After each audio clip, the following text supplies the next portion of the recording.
এই দুর্যোগের সময় এই দুর্যোগ কেন হয়েছে, কি তার প্রকৃতি, কি করা উচিত, খুব সংক্ষেপে আমি দুটো কথা বলতে চাই। দেখুন, যখন একটা জাতীয়ভাবে দুর্যোগের মুখোমুখি হই আমরা, এইটা প্রাকৃতিক দুর্যোগ হয়েছে, এর সাথে মনুষ্য সৃষ্ট দুর্যোগ যুক্ত হয়েছে। যখন প্রাকৃতিক দুর্যোগ একটা জাতিকে বা দেশকে আক্রান্ত করে, তখন অন্যান্য বিষয়ের তুলনায় রাষ্ট্রযন্ত্রের সক্ষমতার বাইরেও সাধারণ মানুষকে এগিয়ে আসতে হয়, মানবতা শো করতে হয়, যেটি জাতি হিসাবে আমরা করেছি। ফেনী অঞ্চলের, চট্টগ্রাম অঞ্চলের এই বন্যার খবরটা প্রচারিত হওয়া মাত্রই বাংলাদেশের মানুষ কিন্তু ঝাঁপিয়ে পড়েছে।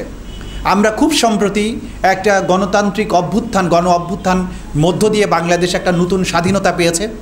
আমাদের তরুণ যে সম্প্রদায়, আমাদের যে ইয়াং জেনারেশন, যা ছাত্ররা, বৈষম্য বিরোধী ছাত্র আন্দোলন সহ আপামর ছাত্র জনতার মধ্যে বাংলাদেশের প্রতি যে অভূতপূর্ব ভালোবাসা, দেশপ্রেম তৈরি হয়েছে, সেই ঐক্যবদ্ধতা সরাসরি এই বন্যা চলাকালীন সময়ে যে ত্রাণ তৎপরতার ক্ষেত্রে তারা শো করেছেন। আমরা কৃতজ্ঞ এই জাতির প্রতি, এই জাতির তরুণদের প্রতি, এই জাতির সন্তানদের প্রতি। কিন্তু যেটা সমস্যা হয়েছে, ঢাকা বিশ্ববিদ্যালয় পর্যন্ত গত রাত পর্যন্ত দেখেছেন যে সাধারণ মানুষ ত্রাণ দেওয়ার জন্য, এই ছাত্রদের কাছে দেওয়ার জন্য তারা লম্বা লাইন দিয়ে অপেক্ষা করেছেন। বাংলাদেশের নিকট অতীতে কখনো এই ধরনের অভূতপূর্ব দৃশ্য আমরা দেখিনি। এখানে অনেকগুলো বিষয় আছে, যে এর অর্থ হচ্ছে যে মানুষ যে স্বৈর শাসনের নিপীড়নে জগদ্দল পাথরের নিচে ছিল, তার থেকে যখন সে মুক্ত বাতাসে এসেছে, তখন সে জাতির জন্য তার সব কিছু দেওয়ার চেষ্টা করছে। এবং ইম্পর্টেন্ট হচ্ছে যে দেখুন তারা কার কাছে গিয়েছে, তারা ছাত্রদের কাছে গিয়েছে, বৈষম্য বিরোধী ছাত্রদের কাছে গিয়েছে, যে তারা বিশ্বাস করেছে জাতির কঠিন ক্রান্তিকালে জীবন দিয়ে যারা দেশটাকে উদ্ধার করেছে, আজকে প্রাকৃতিক দুর্যোগের সময়ও তাদের কাছে যদি ত্রাণটা দেওয়া হয়, তারা সত্যিকার অর্থে এই ত্রাণটা ভালোভাবে বিতরণ করবে, সঠিক মানুষের কাছে এটা পৌঁছাবে। জাতি হিসাবে এটা আমাদের অবিস্মরণীয় অর্জন। এই তরুণেরা যে বাংলাদেশ বদলাতে পারবে, এবি পার্টি গত 4 বছর ধরে, 5 বছর ধরে আমরা কিন্তু এই কথাটাই বলছিলাম যে এই তরুণেরাই পারে নতুন ইতিহাস রচনা করতে। শেখ হাসিনা বারবার বলতো যে আমার বিকল্প কে, আমরা কিন্তু বারবার বলেছি 20 বছর 22 বছরের একটা তরুণকে দায়িত্ব দিয়ে দেন, তারা ইতিহাস বদলাবে। সেই বদলানোর দৃশ্য আমরা দেখছি।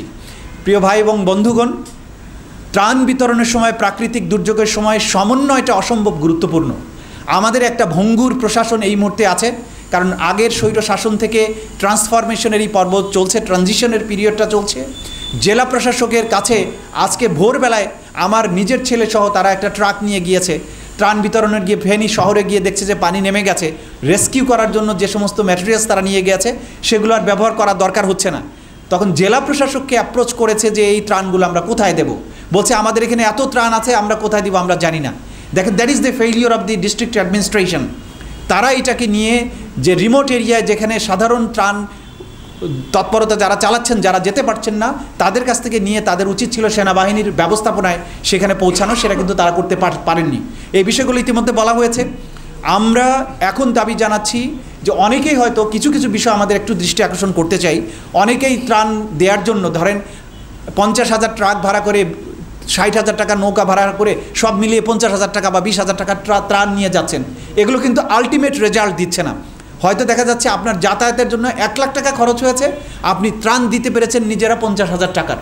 এটা মোটা দাগে কোনো রেজাল্ট আনছে না।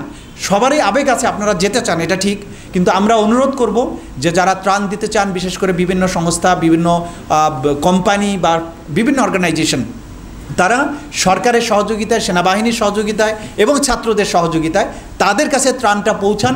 ব্যক্তিগতভাবে আপনি না গিয়ে আপনার দেয়া ত্রাণটা যাতে সঠিক লোকের হাতে পড়ে এবং তারা সাকসেসফুলি, ইফেক্টিভলি এই ত্রাণটা সবার কাছে পৌঁছাতে পারেন, এই ব্যাপারে আমরা সবার দৃষ্টি আকর্ষণ করছি। পাশাপাশি যেটা আমাদের দলের নেতা ব্যারিস্টার ফুয়াদ ইতিমধ্যেই উল্লেখ করেছেন, যে আন্তর্জাতিক নদী সংক্রান্ত আইনের মধ্য দিয়ে আমাদের যে অধিকারটা আছে রাষ্ট্র হিসাবে বাংলাদেশের, সেইটা বাংলাদেশের এই রেজিম সেই 1972 সাল থেকে বহু ঘটনা ঘটেছে, তারা কখনো অধিকারটা আদায়ের জন্য চেষ্টা করেনি। ফারাক্কারটা করেনি, তিস্তারটা করেনি, গজলডোবায় করেনি, টিপাই মুখে করেনি। তার ফল আমরা এখন ভোগ করছি। আজকে এরকম ডিজাস্টার আমরা দেখছি। বিপ্লবের মাধ্যমে, গণ অভ্যুত্থানের মাধ্যমে সরকার এসেছে। এই ডিজাস্টার ম্যানেজমেন্টের জন্য তাদেরকে অনুরোধ করবে সরকারের পক্ষ থেকে এই বিষয়টা সমন্বিতভাবে আন্তর্জাতিক ফোরামে উত্থাপন করা, যে আমাদের আন্তর্জাতিক নদীর অংশীদার হিসাবে, ভাটির রাষ্ট্র হিসাবে, রিপারিয়ান স্টেট হিসাবে, তীরবর্তী রাষ্ট্র হিসাবে আমাদের যে অধিকার আছে সেটা আমাদেরকে পেতে হবে। যে অন্যায় তারা যুগের পর যুগ বাংলাদেশের সাথে করছে, নদী নিয়ে বাংলাদেশকে সবচাইতে বেশি ক্ষতিগ্রস্ত করেছে ভারত। আমরা নদীমাতৃক একটি দেশ, বাংলাদেশের জীববৈচিত্র্য, প্রাণ, প্রকৃতি নদীর সাথে রিলেটেড। এই নদীকে হত্যা করে, এগুলো প্রবাহ নষ্ট করে দিয়ে, ডেজার্টিফিকেশনের মাধ্যমে, স্যালাইনিটির মাধ্যমে আমার রাষ্ট্রটা যখন একটা মরুভূমির দিকে ধাবিত হচ্ছে, তখন এই রাষ্ট্রের প্রায়োরিটি হওয়া উচিত আগামী দিনে কিভাবে আমরা আমাদের নদীগুলোকে অতীতের সেই স্বাভাবিক অবস্থায় আমরা নিয়ে আসতে পারবো। এই সরকারকে বলবো এটিকে একটা অন্যতম প্রধান প্রায়োরিটি হিসাবে নিয়ে তারা ব্যবস্থা গ্রহণ করবেন। জাতি ঐক্যবদ্ধ আছে এবং সেই ঐক্যবদ্ধতার প্রমাণ তারা দিয়েছে। আমরা আপনাদের পেছনে আছি। সঠিক লোককে নিয়োগ করুন, আন্তর্জাতিক আদালতে যান, জাতিসংঘে যান, যেখানে যেখানে যাওয়ার প্রয়োজন সেখানে আমাদেরকে যেতে হবে। একটা আপাতত সমাধান, ত্রাণ দিয়ে মানুষকে রেস্কিউ করা, তারপরে চিকিৎসার সাহায্য দেয়, যে বন্যার পরে অনেক রোগ ব্যাধি হবে সেগুলোর ব্যাপারে জনগণ সবাই মিলে আমরা শোল্ডার করছি, আমরা সেই সাপোর্টটা দিব। সরকারের ম্যানেজমেন্ট যেহেতু এই মুহূর্তে দুর্বল, কিন্তু লং টার্মে স্থায়ীভাবে সমাধানের উদ্যোগ এই সরকারকে নিতে হবে। এটা জাতীয় দায়িত্ব। দলীয় সরকারগুলো এটা পারেনি, আপনাদেরকে পারতে হবে। এটাই আজকের এবি পার্টির পক্ষ থেকে বড় আহ্বান আপনাদের প্রতি। আপনাদের সবাইকে ধন্যবাদ। আসসালামু আলাইকুম।